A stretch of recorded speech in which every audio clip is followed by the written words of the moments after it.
Guardé este secreto por 20 años, hasta que mi hijo intentó echarme de mi propia casa. Ahora él se quedó sin nada. Esta casa ya no es tuya, papá. Tienes que irte. Mi propio hijo me miró a los ojos y dijo esas palabras sin que le temblara ni un músculo de la cara. No levanté la voz, no discutí, solo lo miré. Lo miré como quien observa caer algo que ya sabe que va a romperse y que no tiene caso tratar de atrapar. Después de 43 años trabajando para que nada le faltara, después de haberle dado todo lo que yo nunca tuve, era él quien me decía, con esa frialdad que da el dinero que uno no se ganó, que yo ya no tenía lugar en mi propia casa. Pero ese día entendí algo que él todavía no sabía. Él pensaba que tenía el control, pensaba que me había ganado. Lo que él no sabía es que yo ya me había ido, porque hacía 20 años yo había tomado una decisión en silencio, una decisión que no le conté a nadie, una decisión que guardé como se guarda lo que uno sabe que algún día va a necesitar, y esa decisión, en menos de 72 horas, lo dejaría sin nada. Pero para entender por qué yo ya no vivía en esa casa, tenemos que volver 20 años atrás. Antes de continuar, suscríbanse al canal y díganos en los comentarios desde dónde nos están escuchando.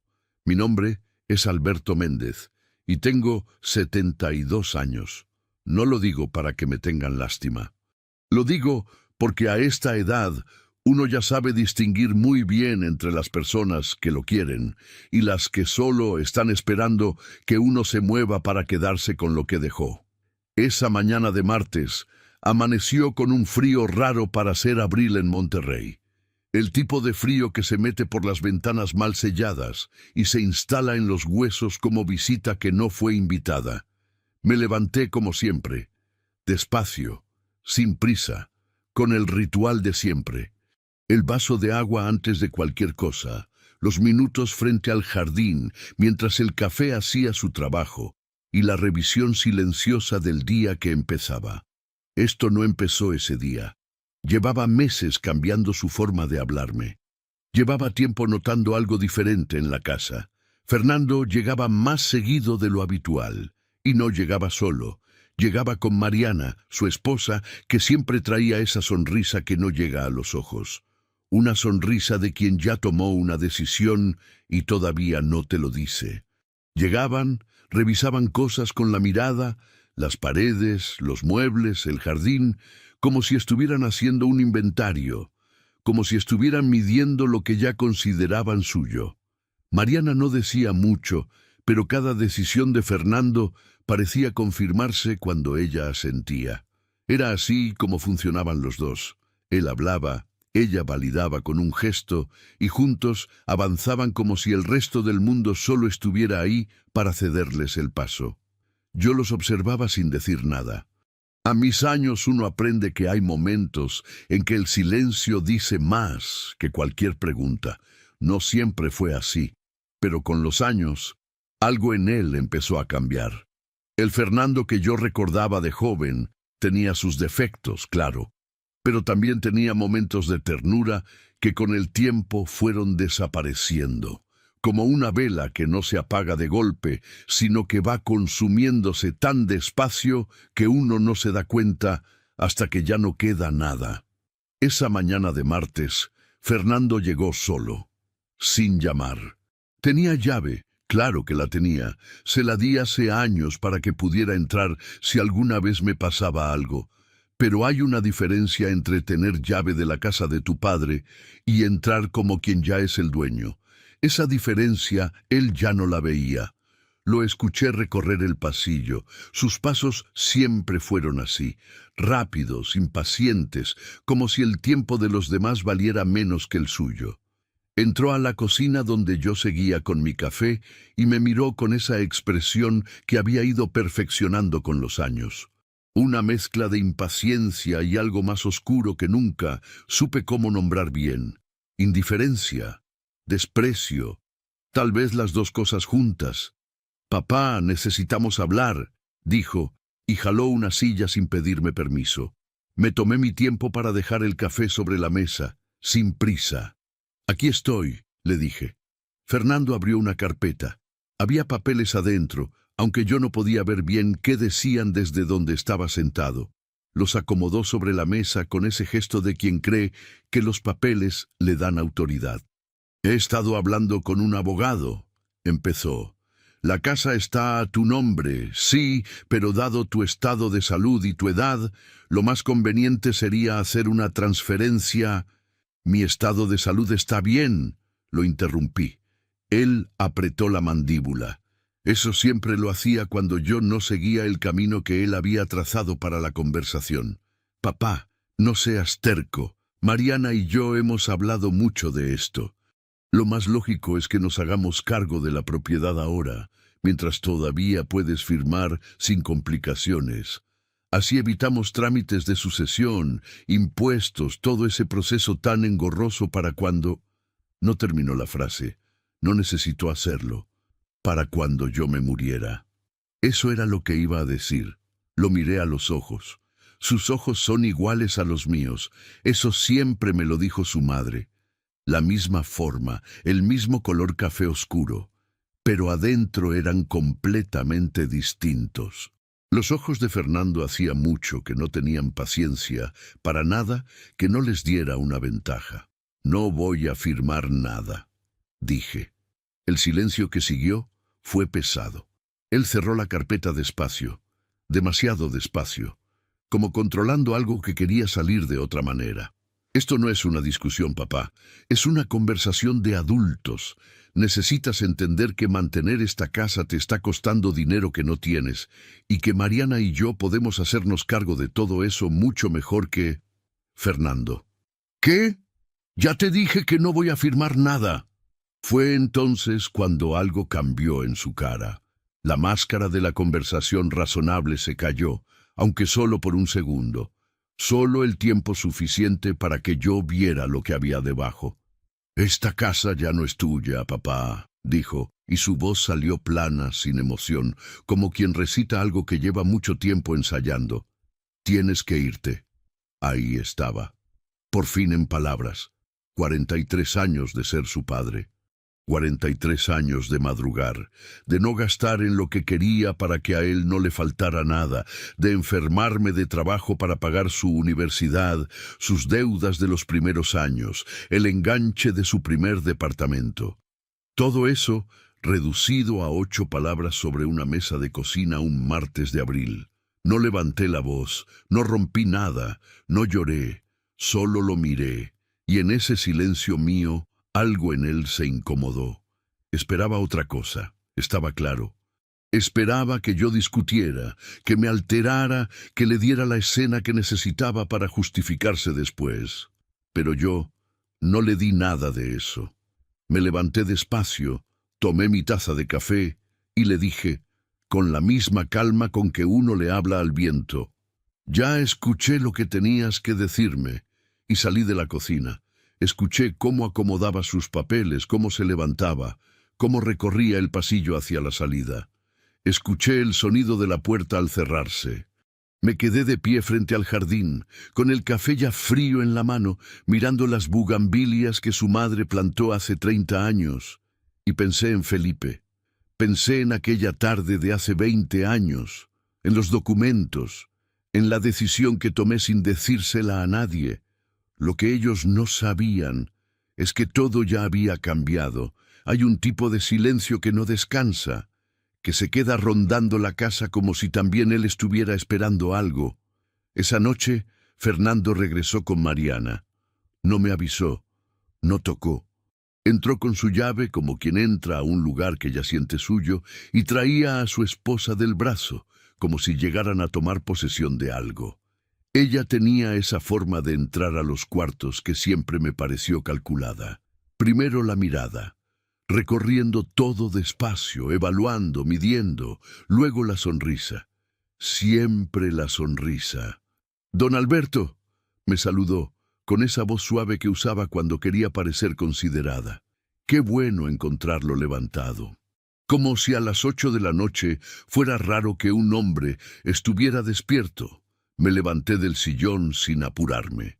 Los años me enseñaron que apurarse frente a ciertas personas es una forma de darles poder. Mariana, respondí, sin más. Fernando ya estaba recorriendo la sala con esa forma suya de caminar, mirando las cosas como quien hace un inventario. Se detuvo frente al librero viejo que está junto a la ventana.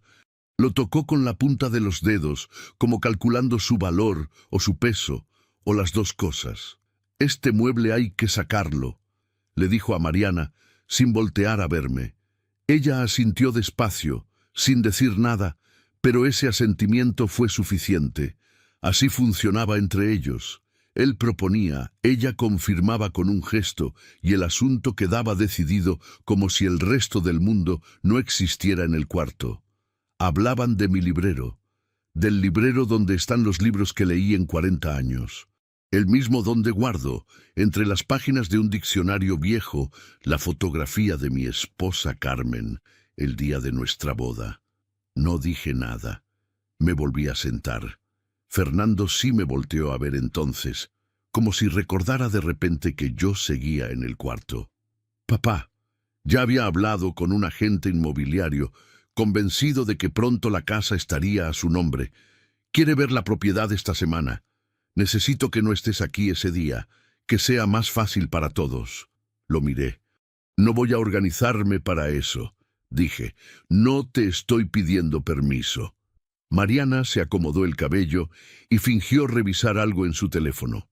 Eso también lo conocía bien. Cuando la conversación se ponía directa, ella encontraba algo urgente en la pantalla.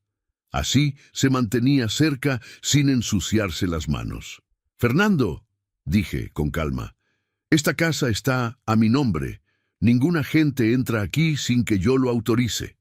Él se acercó. No mucho, pero lo suficiente para que el gesto dijera lo que las palabras todavía no. «Papá, ya tuvimos esta conversación. Tú solo no puedes mantener esto. Los impuestos del año pasado los pagué yo. El plomero de febrero lo pagué yo. ¿O ya se te olvidó?» No se me había olvidado. No se me olvidaba ninguna de las veces que Fernando me había prestado dinero, ni la forma en que siempre lo mencionaba después, en el momento exacto en que más daño podía hacer. Era una deuda que él iba cobrando con intereses que nunca habíamos acordado. «No se me olvidó», le respondí. «Entonces entiendes que esto tiene que cambiar».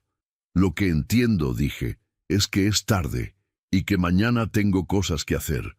Fue lo más cercano a pedirles que se fueran que estuve dispuesto a llegar esa noche. Mariana levantó la vista del teléfono y le puso una mano en el brazo a Fernando. Un gesto pequeño, casi imperceptible, pero yo lo vi. Era su forma de decirle, «Por hoy es suficiente, ya vendremos mañana». Ella era paciente de esa manera. Sabía que la presión constante, aplicada poco a poco, rinde más que un enfrentamiento directo. Fernando recogió la carpeta que había dejado sobre la mesa del comedor y se dirigió hacia la puerta. Mariana me regaló otra sonrisa antes de seguirlo. «Descanse bien, don Alberto». Escuché la puerta. Escuché el carro encenderse en la calle. Me quedé sentado en el silencio de la sala, con la lámpara de la esquina encendida y las sombras de siempre en su lugar. La casa olía a lo de siempre, a madera vieja, a las flores del jardín que entraban por la ventana entreabierta, a ese olor que no tiene nombre pero que uno reconoce como hogar. Me levanté y fui al librero. Saqué el diccionario. Abrí las páginas hasta encontrar la fotografía de Carmen. La sostuve un momento bajo la luz. Ella tenía 26 años en esa foto y reía con una risa que llenaba todo. La clase de risa que uno no olvida aunque pasen 46 años. «Ya sé lo que estás pensando», le dije en voz baja. Pero Carmen ya no estaba para responderme. Llevaba 11 años sin estar. Guardé la fotografía, volví a poner el diccionario en su lugar y apagué la lámpara. Al día siguiente, temprano, Fernando llamó por teléfono. «El agente viene el viernes», dijo sin saludar. «Organízate». Colgó. Y eso fue todo. No hubo pregunta, no hubo ¿cómo estás? No hubo nada que se pareciera a la conversación entre un hijo y su padre. Solo una instrucción, entregada con la misma frialdad con que uno le da indicaciones a alguien que trabaja para uno. Ese viernes, cuando llegó el agente, se encontró con algo que no esperaba. Tocó el timbre 3 veces. Esperó. Volvió a tocar. La casa estaba cerrada. Yo no estaba. El agente llamó a Fernando. Fernando llamó a mi celular. No contesté. Llamó otra vez. 5 veces en 1 hora.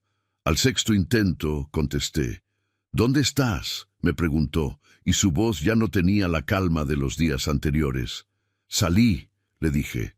¿Cómo que saliste? El agente está en la puerta. Yo no lo invité.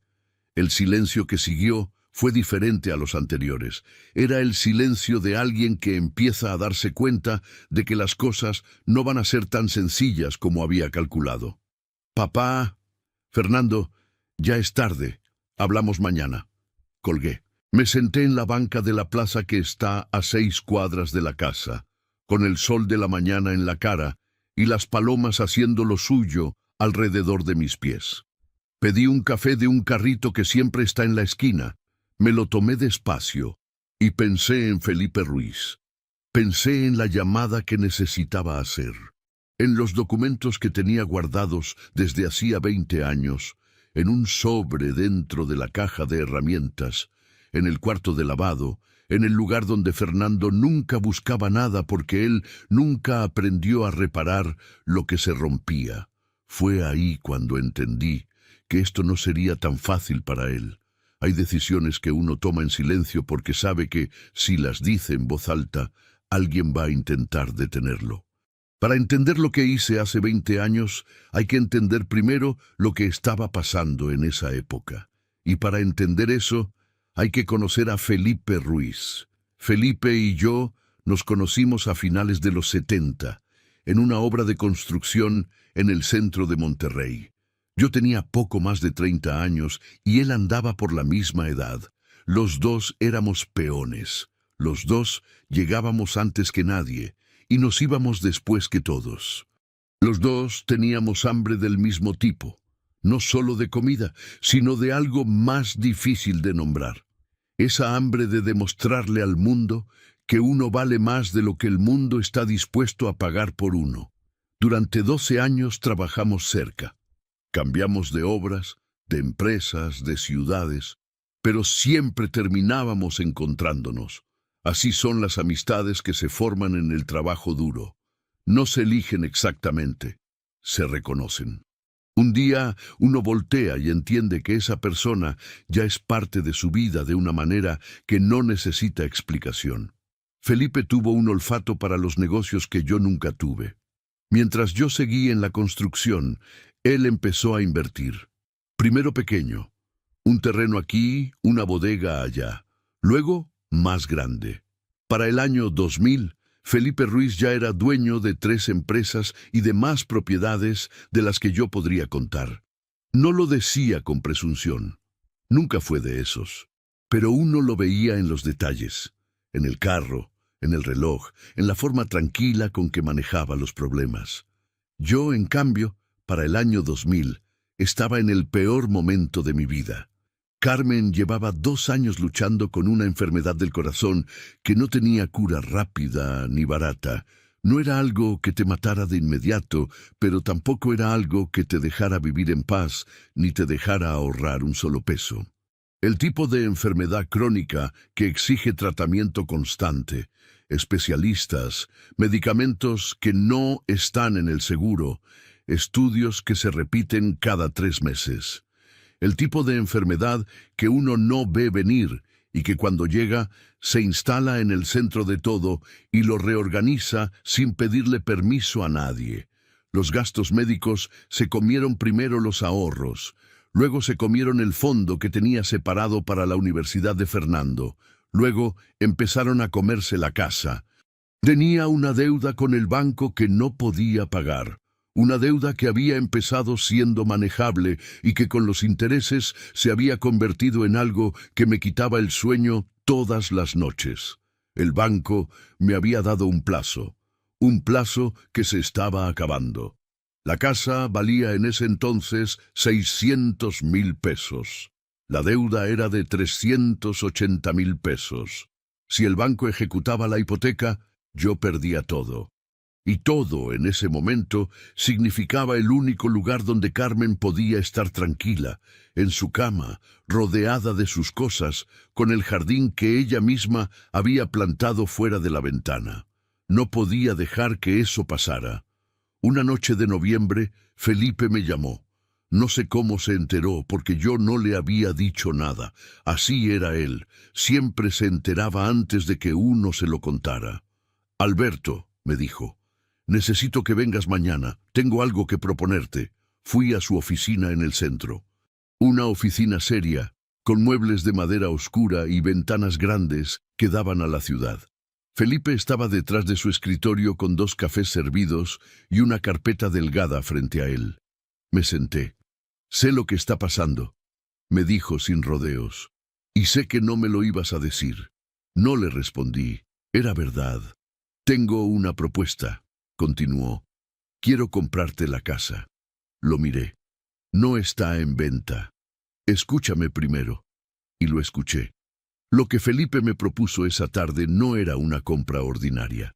Era una figura legal que yo no conocía bien, pero que su abogado le había explicado con detalle.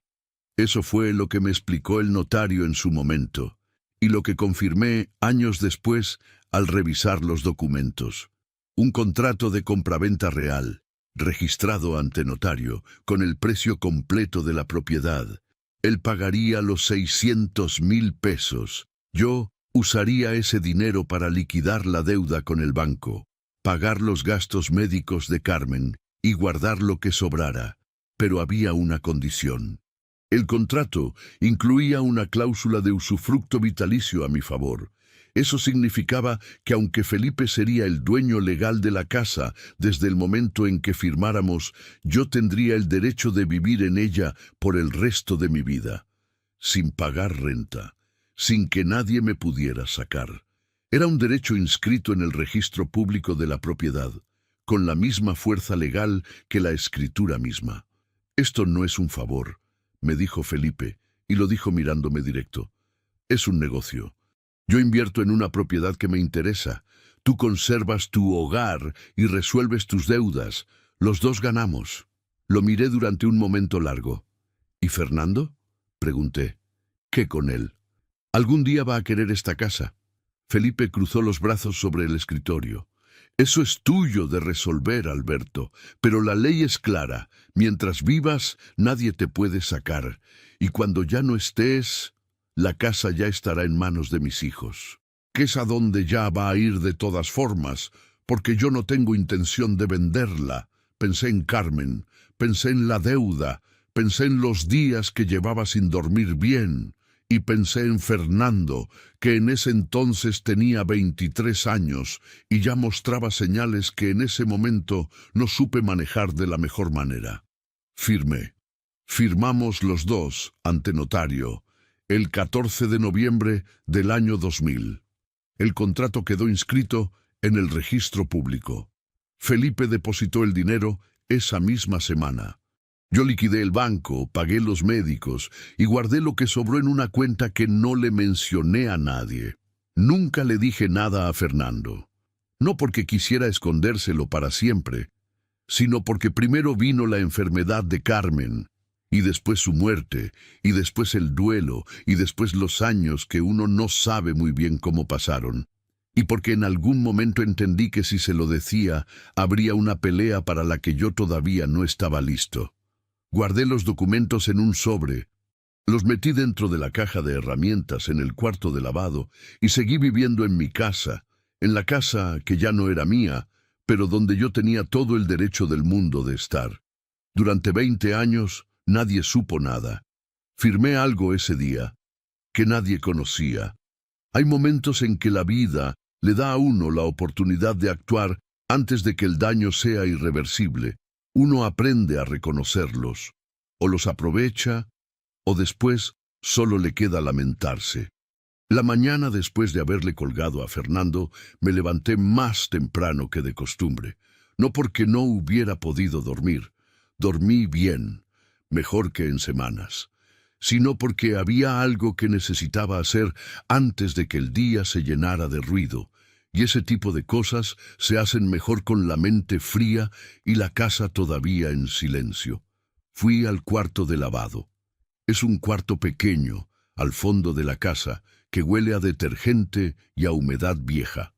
Ahí está la lavadora que compré hace 15 años, el tendedero plegable, los cubos, los botes de limpieza, y en la esquina, sobre el estante de madera que yo mismo clavé en la pared hace mucho tiempo, la caja de herramientas, una caja metálica, verde, con el seguro oxidado que cuesta trabajo abrir si uno no sabe el truco. Hay que empujarla primero hacia la derecha antes de jalar hacia arriba. La abrí. Debajo de las llaves, los desarmadores, las cintas y los clavos estaba el sobre. Café, tamaño oficio, cerrado con una tira de cinta adhesiva que ya estaba amarilla de los años. Lo saqué con cuidado, lo llevé a la mesa de la cocina y lo abrí. Ahí estaban los documentos, la escritura de compraventa, la cláusula del usufructo, la inscripción del registro público con su sello y su folio, todo en regla, todo legible, todo exactamente como lo habíamos dejado Felipe y yo aquella tarde de noviembre del año 2000. Los leí despacio, aunque ya sabía lo que decían. Los leí como quien confirma que el suelo todavía está firme bajo sus pies. Luego saqué mi teléfono y llamé a Felipe. Contestó al segundo timbrazo, como casi siempre. «Alberto», dijo, con esa voz grave que el tiempo no le había cambiado. «Estaba esperando que llamaras». «¿Ya sabías?» «Me enteré hace 3 días. Un conocido en común me dijo que Fernando andaba consultando abogados». Hizo una pausa. «¿Cómo estás?» «Bien», le dije. «Tranquilo». «¿Tranquilo de verdad o tranquilo porque no quieres preocuparme?» Solté una pequeña risa. 40 y tantos años de amistad y todavía me conocía mejor que nadie. «Tranquilo de verdad», le dije. «Pero necesito que hagamos algo». «Dime». Le expliqué lo que tenía en mente. No era un plan complicado, porque las cosas que funcionan de verdad casi nunca lo son. Era simplemente poner en orden lo que ya existía, hacerlo visible en el momento correcto y moverme antes de que Fernando creyera que ya había ganado. Felipe escuchó sin interrumpirme. Eso era algo que siempre admiré de él, la capacidad de escuchar completo antes de opinar. «¿Cuándo quieres moverme?», le pregunté al final. «Cuando tú digas», respondió. «El departamento está listo desde el mes pasado. Mis hijos ya lo saben». El departamento era un lugar que Felipe tenía en una colonia tranquila de la ciudad. Un segundo piso sereno, con ventanas que daban a un jardín interior, cerca de la plaza donde yo tomaba mi café. Lo había mencionado el año anterior, en una conversación casual, como una opción para cuando yo quisiera algo más pequeño. Yo no había dicho que sí ni que no. Pero Felipe, como siempre, lo había dejado disponible sin presionarme. Así era él. «Deja que pasen 2 o 3 días más», le dije. «Quiero que Fernando crea que todavía tiene tiempo». Felipe entendió sin que yo tuviera que explicar más. Colgamos. Me quedé un momento con el teléfono en la mano, mirando los documentos extendidos sobre la mesa. Afuera, el jardín estaba brillando con el sol de la mañana. Las bugambilias de Carmen, que ya eran enormes después de 30 años, llenaban toda la barda de un morado tan intenso que a veces resultaba difícil creer que algo pudiera ser tan vivo. Pensé en ella. Tal vez debí hablar antes, pero hay errores que uno entiende cuando ya no hay forma de corregirlos. Ella tenía razón, como casi siempre. Fernando había crecido viendo que las cosas llegaban, no siempre de lujo, pero siempre a tiempo. Nunca lo dejé saber lo cerca que estuvimos de perderlo todo cuando Carmen se enfermó. Pensé que protegerlo de eso era lo correcto. Ahora entendía que tal vez lo que hice fue quitarle la oportunidad de aprender que las cosas cuestan. Pero ese ya no era mi problema de resolver.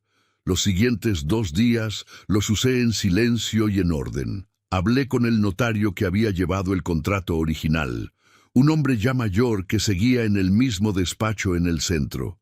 Me recibió sin cita, como a los clientes de toda la vida. Le expliqué la situación. Revisó los documentos. Confirmó lo que yo ya sabía. El usufructo estaba vigente, inscrito, inatacable. Fernando no tenía ningún instrumento legal para sacarme. Ninguno. Pero, me dijo el notario con esa calma de quien ha visto muchos pleitos familiares, si usted decide retirarlo voluntariamente, puede hacerlo en cualquier momento. Es su derecho. Lo sé, le dije, y eso es exactamente lo que voy a hacer. Me miró con curiosidad. ¿Voluntariamente? Voluntariamente, confirmé, pero en mis términos y en mi momento. Esa tarde empaqué. No todo.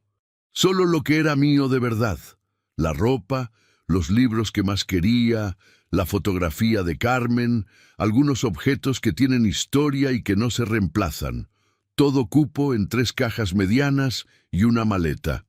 40 y tantos años de vida en una casa y lo que a uno le importa de verdad cabe en muy poco espacio. Las cajas las acomodé en el cuarto de lavado, junto a la caja de herramientas vacía. Fui al jardín una última vez. Toqué la corteza de la bugambilia más grande, la que Carmen plantó el primer año que llegamos a vivir aquí. La toqué como se toca algo que uno sabe que no va a ver todos los días, pero que no desaparece porque uno se aleje. Entré, me serví un último café y me senté en mi sillón a esperar. Ellos pensaban que me estaban echando, pero ya era tarde. Hay conversaciones que uno lleva años preparando sin saber que las está preparando. Fernando llegó el sábado por la mañana. Esta vez sí avisó. Un mensaje de texto la noche anterior que decía simplemente: mañana voy a las 10. Necesitamos terminar esto. Sin pregunta, sin cortesía, solo la declaración de alguien que ya se siente con el resultado en la mano. Llegó a las 10 con 4 minutos de retraso. Mariana venía con él. Yo estaba sentado en el sillón de la sala cuando entraron. Había preparado café para los 3, aunque sabía que probablemente ninguno lo iba a tomar. Hay gestos que uno hace no por utilidad, sino por dignidad, por recordarse a uno mismo quién es en el cuarto. Fernando traía la carpeta de siempre. Mariana traía esa sonrisa. Se sentaron frente a mí sin que yo los invitara, porque ya habían dejado de esperar invitación. «Papá», empezó Fernando, abriendo la carpeta sobre la mesa del centro. «El agente necesita una respuesta esta semana. Tiene un comprador interesado, una familia. Están dispuestos a pagar más de 4 millones de pesos, después de años de crecimiento en la zona». Lo dijo como si la cifra fuera a impresionarme, como si escuchar ese número fuera a hacer que yo de repente me pusiera de su lado. «Es una oportunidad muy buena, don Alberto», añadió Mariana, con esa voz de quien subraya lo importante. «El mercado no siempre está así». Los miré a los dos, despacio, de uno al otro. «¿Terminaron?», pregunté. Fernando frunció el ceño. «No hemos empezado.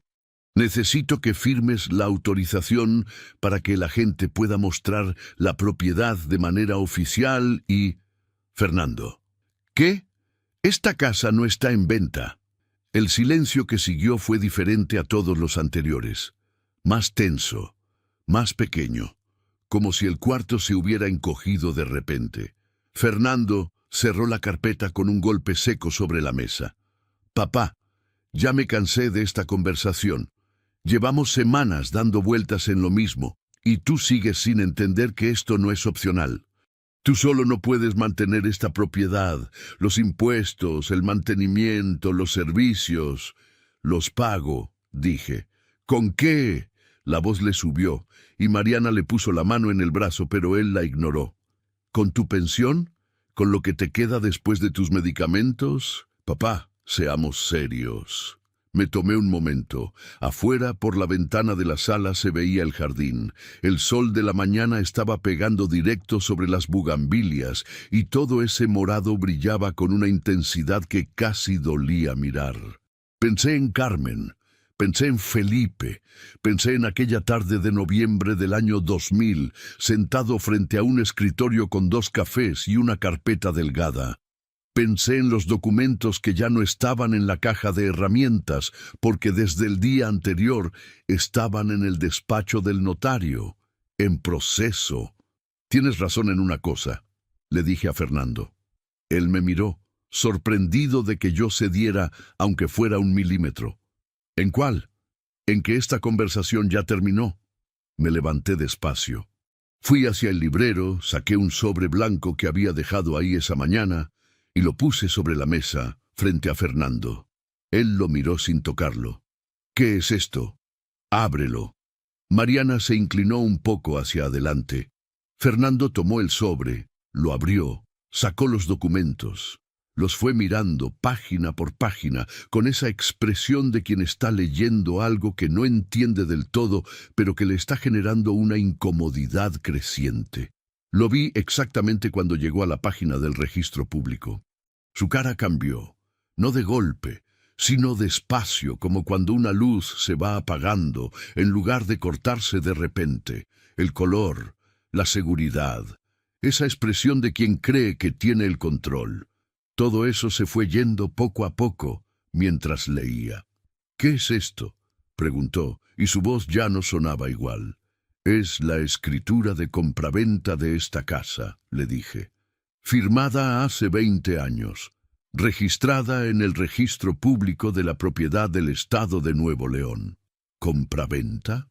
Mariana tomó una de las páginas. «¿Vendiste la casa?». «Hace 20 años», confirmé. «A don Felipe Ruiz». Fernando me miró de una manera que no le había visto antes. No era rabia todavía. Era algo anterior a la rabia. Era el desconcierto de quien creía tener un mapa y acaba de descubrir que el mapa era falso. «Eso no puede ser», dijo. «Si hubieras vendido la casa, no estarías viviendo aquí». «Sigue leyendo», le dije. Buscó la página siguiente. Encontró la cláusula. La leyó 2 veces, porque la primera vez uno no quiere creer lo que entiende.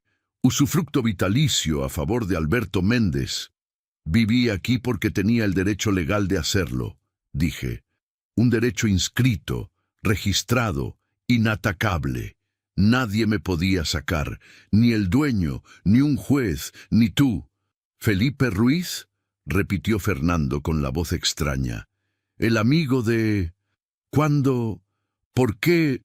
Porque hace 20 años teníamos una deuda con el banco que iba a costarnos esta casa. Tu madre estaba enferma. No tenía opciones. Felipe me ofreció una salida y yo la tomé. Sin decirme nada, lo miré. Tenías 23 años, Fernando, y el dinero que pagó Felipe sirvió para que tu madre muriera en su cama, en su casa, rodeada de sus cosas. No en un hospital peleando con el banco. El silencio que siguió fue el más pesado de todos. Mariana había dejado los papeles sobre la mesa, tenía las manos quietas sobre las rodillas y miraba el suelo. Era la primera vez que yo le veía esa expresión. No la sonrisa, no el teléfono, no el gesto calculado. Solo una mujer que entendía que el escenario que habían construido no existía. Fernando seguía mirando los documentos. «Entonces, la casa dejó de ser mía hace 20 años», dije. «Es de los hijos de Felipe, está estipulado en el contrato». Me levanté del sillón con calma. «No me echaste, Fernando», le dije, y lo dije sin rabia, sin triunfo, solo con la claridad de quien lleva mucho tiempo esperando decir algo verdadero. La verdad es que yo ya me había ido. Lo dejé ahí, con los papeles en la mano. Tomé mi taza de café, que ya estaba fría, y me fui a mirar el jardín por última vez. Y lo que vino después fue aún peor. La verdad tiene un peso particular cuando llega tarde. No duele igual que una mentira. Duele más porque uno no puede devolverla. Esa tarde, después de que Fernando y Mariana se fueron, llamé a Felipe, no para contarle lo que había pasado, porque él ya lo sabía. Lo llamé porque había algo pendiente que necesitábamos resolver juntos, algo que yo le había pedido que preparara desde nuestra conversación de días atrás y que ahora, después del confronto de la mañana, tenía que ponerse en movimiento. «¿Cómo te fue?», me preguntó. «Como esperábamos», le dije. «¿Cómo lo tomó?».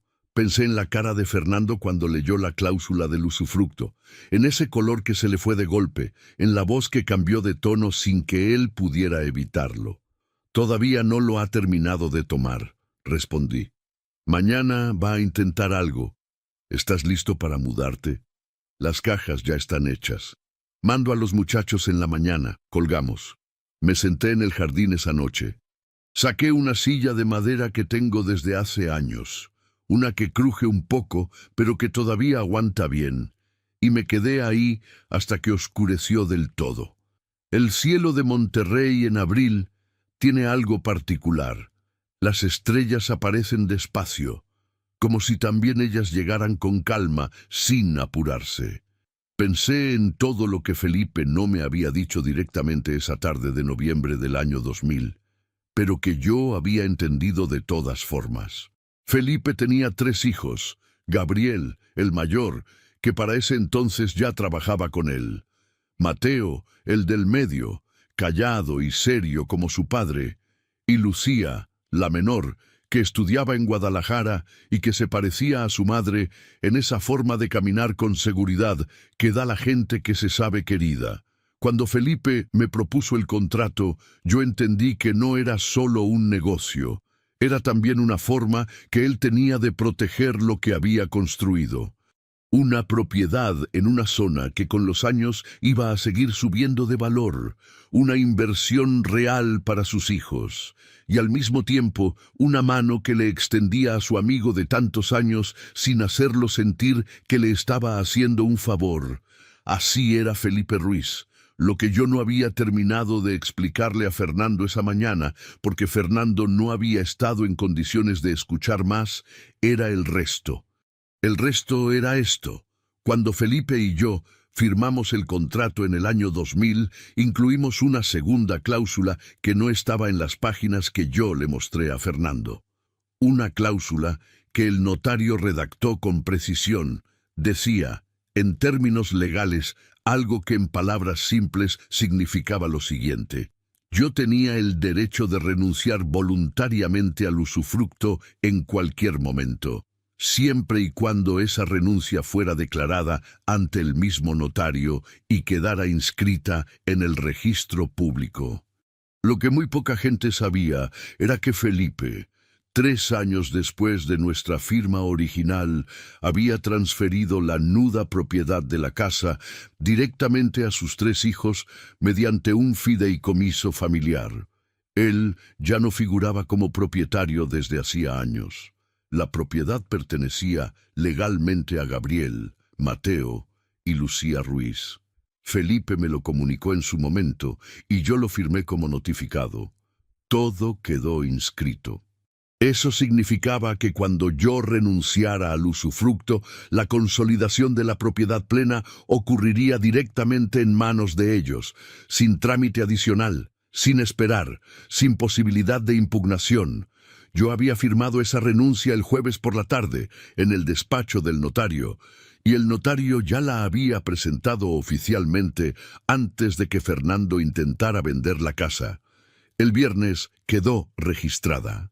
Para el sábado por la mañana, mientras Fernando me hablaba de compradores interesados y del valor que había subido la zona con los años, la propiedad ya había sido legalmente consolidada a nombre de sus hijos, aunque él todavía no lo sabía. Eso era lo que iba a entender pronto. El domingo por la mañana llegaron los hijos de Felipe con una camioneta. Gabriel, que ya tenía más de 40 años y se parecía a su padre en la forma tranquila de moverse. Mateo, que cargó las cajas sin decir mucho, pero con una eficiencia que me hizo pensar que Felipe lo había mandado específicamente por eso. Y Lucía, que llegó con un termo de café y me lo puso en la mano antes de decir ni siquiera hola, como si supiera exactamente lo que yo necesitaba en ese momento. «Mi papá manda decir que ya está esperándolo», me dijo. En menos de una hora, todo lo que era mío estaba en la camioneta, porque lo esencial ya lo había preparado días antes. Caminé por la casa una última vez, el cuarto donde dormí durante décadas, la cocina con su mesa de madera rayada que cargaba la historia de miles de desayunos, el pasillo donde Carmen colgó un espejo con marco de talavera que todavía estaba ahí, el cuarto de lavado con el estante vacío donde había vivido el sobre por 20 años, el jardín, las bugambilias. Toqué una de las ramas como ya lo había hecho días antes. Esta vez no dije nada, no hacía falta. Cerré la puerta con llave. Puse la llave sobre el marco por encima, donde siempre había estado la llave de repuesto. Felipe sabía que ahí iba a estar. Me subí a la camioneta. Mientras nos alejábamos por la calle, no volteé, no porque me doliera demasiado, sino porque algunas despedidas se hacen mirando hacia adelante. El departamento estaba en una colonia tranquila de la ciudad, exactamente como Felipe me lo había descrito. Segundo piso, ventanas hacia el jardín interior, silencioso con la luz de la tarde entrando de lado y haciendo ese juego de sombras largas que a mí siempre me gustó. Olía a pintura nueva y a algo limpio que todavía no tenía historia, pero que la iba a tener. Gabriel y Mateo subieron las cajas. Lucía acomodó la fotografía de Carmen sobre la repisa de la sala sin que yo se lo pidiera, como si supiera que eso era lo primero que necesitaba estar en su lugar. Me quedé solo en el departamento esa tarde. Saqué el último documento que tenía en el bolsillo de la chamarra, una copia del acuse de recibo del registro público, la inscripción de la renuncia al usufructo, firmada, sellada, con fecha del viernes. La puse sobre la mesa.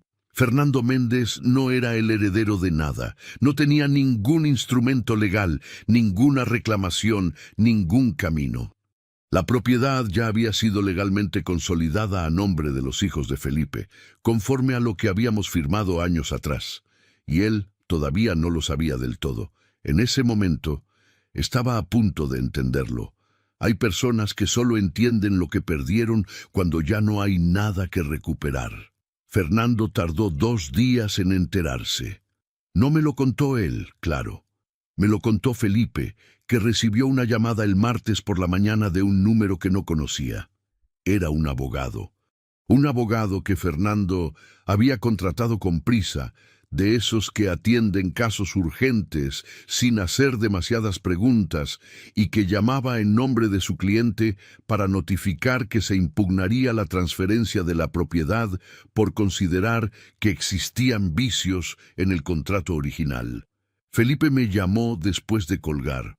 Mandó un abogado, me dijo con esa calma suya. ¿Qué argumenta? Que el contrato del año 2000 fue firmado bajo presión económica y que eso lo invalida. También dice que el usufructo no podía renunciarse sin notificarle a él como familiar directo. Guardé silencio un momento. ¿Eso tiene algún sustento? Ninguno, dijo Felipe. Mi abogado ya lo revisó. El contrato fue firmado libremente, ante notario, con todas las formalidades. La renuncia al usufructo es un derecho personal tuyo, no requiere autorización ni notificación de ningún familiar. Y la transferencia a los muchachos está inscrita y es firme. ¿Cuánto tiempo puede alargar esto? Mi abogado dice que si llegan a presentar un amparo, pueden demorar el proceso algunas semanas. Pero el resultado final no cambia. No tienen caso. Lo sabía.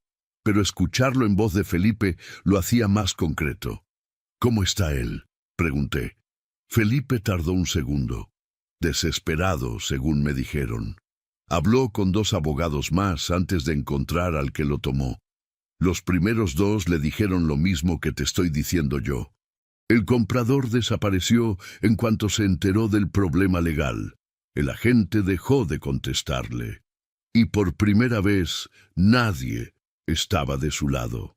Colgamos. Me quedé sentado junto a la ventana del departamento, mirando el jardín interior donde había un naranjo pequeño que daba una sombra perfecta a esa hora de la mañana. Pensé en Fernando recorriendo despachos de abogados con su carpeta, buscando a alguien que le dijera lo que quería escuchar. Pensé en Mariana calculando en silencio, haciendo sumas que ya no cuadraban. No sentí satisfacción, sentí algo más difícil de nombrar. Algo parecido a la tristeza que uno siente cuando algo que esperaba que no pasara, pasó de todas formas. El miércoles, Fernando se presentó en el departamento. No sé cómo consiguió la dirección. Tal vez preguntó, tal vez alguien le dijo, tal vez simplemente siguió buscando hasta encontrar. Tocó el timbre a las 11 de la mañana con ese toque suyo. 2 golpes rápidos, impacientes, como si el timbre también le debiera algo. Abrí la puerta. Lo vi y entendí de inmediato que los 2 días anteriores no habían sido amables con él. Tenía la ropa bien puesta pero los ojos cansados, de quien no ha dormido bien o ha dormido pensando demasiado, que a veces es peor. La carpeta seguía con él, pero algo en la forma en que la cargaba había cambiado. Ya no era el gesto de quien trae argumentos. Era el gesto de quien trae lo único que le queda. «Papá», dijo. «Fernando», respondí. «Pasa». Entró. Miró el departamento con esa costumbre suya de evaluar los espacios, aunque esta vez el gesto parecía automático, sin intención real. Se sentó en la silla que le señalé junto a la mesa. Le serví un café. Lo tomó sin decir nada, lo cual ya me dijo mucho. «El contrato no es válido», empezó, pero su voz no tenía la convicción de otras veces. «Fue firmado bajo circunstancias de presión financiera que...» «Fernando», lo interrumpí con calma. «Ya habló tu abogado con el de Felipe». Se quedó callado. «¿Sabes cuánto costaba esa casa cuando la vendí?», le pregunté. «600,000 pesos», dijo en voz baja. Lo había leído en los documentos. «¿Y sabes cuánto valía la deuda que teníamos con el banco?». No respondió. 380,000 pesos, le dije, con intereses que seguían creciendo cada mes. Si no hubiera vendido esa casa, el banco nos la habría quitado antes de que terminara ese año, y tu madre habría pasado sus últimos meses en un cuarto rentado, sin su jardín, sin sus cosas, sin la dignidad que se merecía. Fernando miró la mesa. «¿Por qué no me dijiste nada?». Era la misma pregunta de antes, pero ahora sonaba diferente. Antes sonaba como acusación. Ahora sonaba como algo más honesto, como una herida real, porque ya había señales en ti que en ese momento no supe manejar de la mejor manera, le dije, y lo dije sin crueldad pero sin suavizarlo tampoco. Y en ese momento yo no tenía energía para resolver eso mientras tu madre se estaba muriendo. Hizo silencio. «Nunca lo hice para perjudicarte», agregué, y era verdad. Lo hice porque en ese momento era la única forma de salvar lo que nos quedaba, para que tu madre viviera con dignidad, para que tú terminaras tu carrera sin que te faltara nada. Eso fue lo que hice con ese dinero. El silencio que siguió fue largo y distinto a todos los anteriores. Fernando tenía los codos sobre la mesa y miraba el café como si en el fondo de la taza hubiera algo que todavía no encontraba. «Puedo hablar con Felipe», dijo finalmente. «Ofrecerle algo por la propiedad, un precio justo». «Felipe no va a vender», le dije. «Esa propiedad es para sus hijos. Siempre lo fue».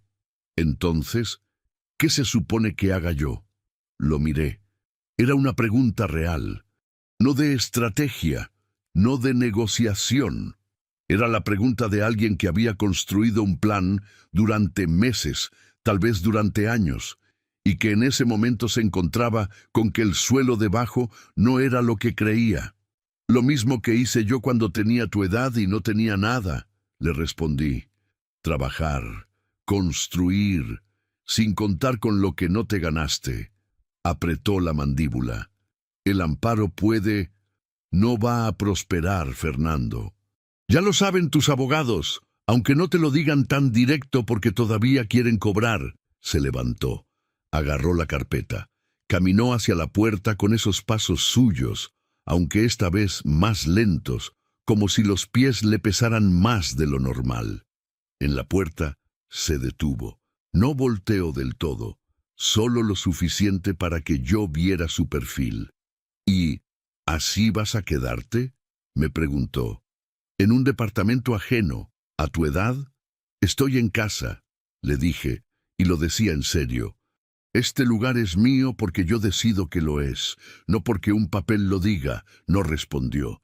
Salió, cerré la puerta, me quedé escuchando sus pasos bajando las escaleras. 1, 2, 3, hasta que el sonido desapareció y solo quedó el silencio del pasillo y el ruido suave del naranjo moviéndose afuera. Me senté, y por primera vez en mucho tiempo, el silencio no pesaba. Era solamente silencio, y por primera vez, él se quedó en silencio. Perder una casa no es lo mismo que perder un hogar. Eso lo entendí despacio, como se entienden las cosas que importan de verdad. Los primeros días en el departamento fueron extraños, no difíciles, solo extraños, de la manera en que es extraño cualquier lugar nuevo antes de que uno empiece a dejarlo con su propia historia. Los ruidos eran distintos. El crujido del piso, el sonido del agua en las tuberías, la forma en que la luz entraba por las ventanas en distintos momentos del día. Todo era diferente a lo de antes, y diferente no significaba malo, solo significaba nuevo. Me levanté el primer lunes como siempre, despacio, sin prisa, el vaso de agua antes de cualquier cosa, el café, la ventana. Desde la ventana del departamento no se veían bugambilias. Se veía el naranjo del jardín interior, y más allá los techos de las casas de la colonia, y más allá todavía una franja de cielo que a esa hora de la mañana era de ese azul claro que solo dura unos minutos antes de que el día lo ocupe con todo lo demás. Me gustó ese azul. Me lo quedé viendo hasta que el café se enfrió un poco y luego me lo tomé igual. Felipe vino a verme esa primera semana.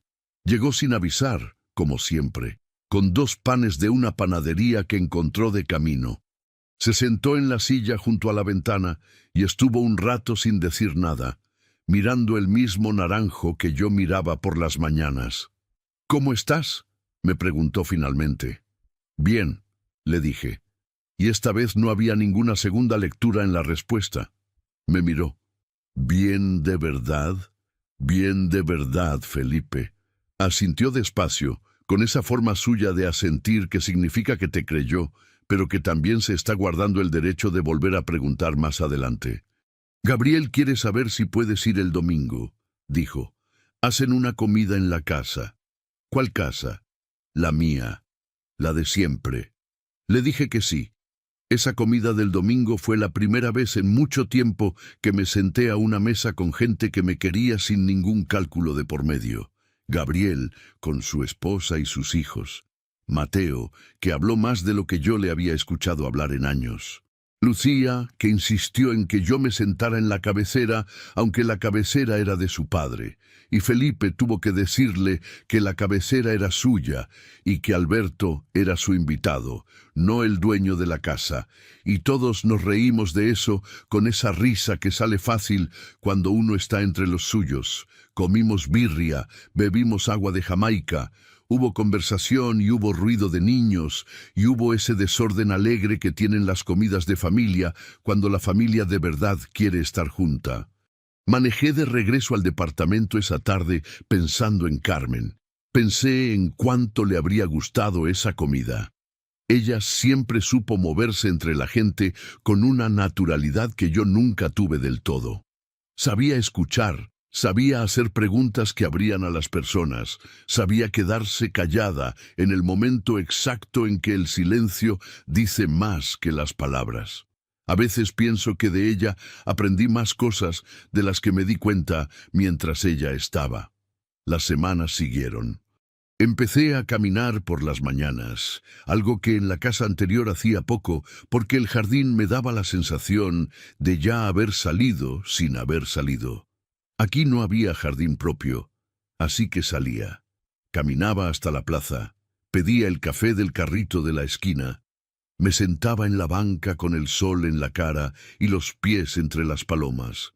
Me encontré con vecinos, con el señor de la ferretería que abría temprano y siempre tenía algo que comentar sobre el clima, con la señora del puesto de flores que me empezó a guardar las gerberas amarillas, porque una vez le dije que eran las que le gustaban a mi esposa, y ella no preguntó más, pero tampoco se olvidó.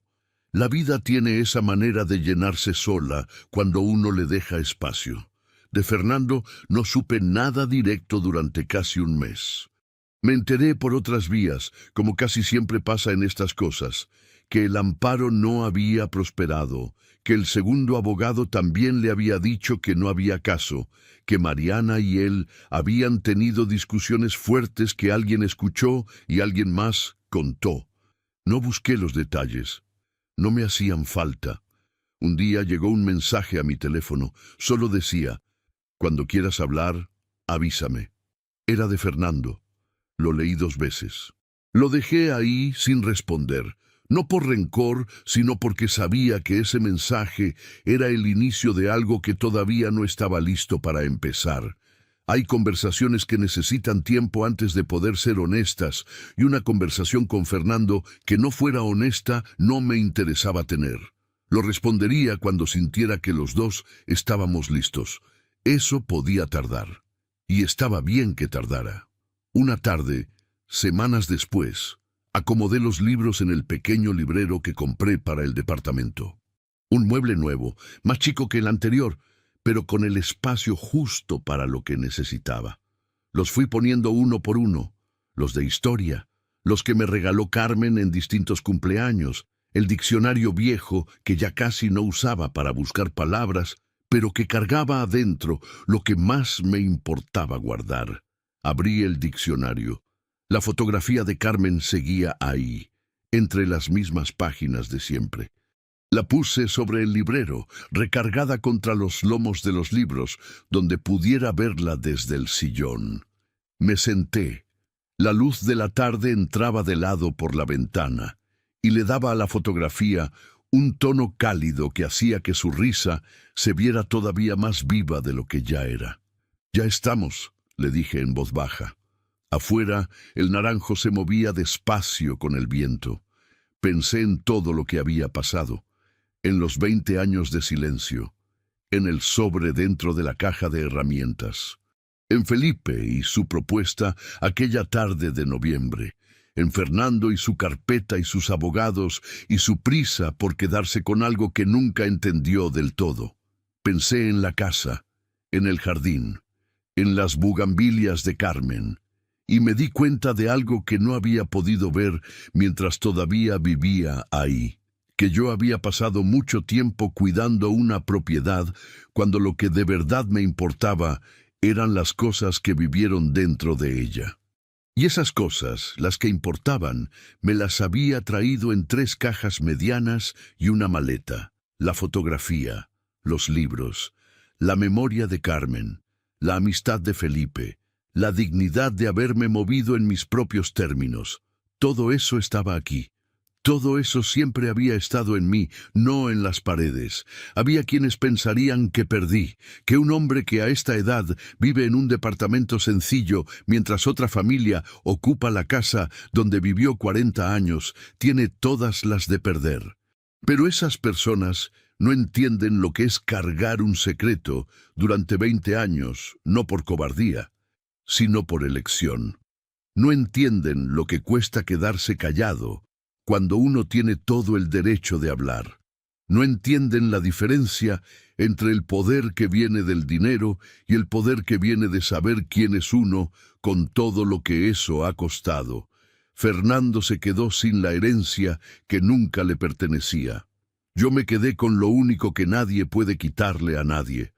Perdí una casa, pero recuperé mi paz, aunque no fue fácil entenderlo al principio, y a veces eso es exactamente suficiente.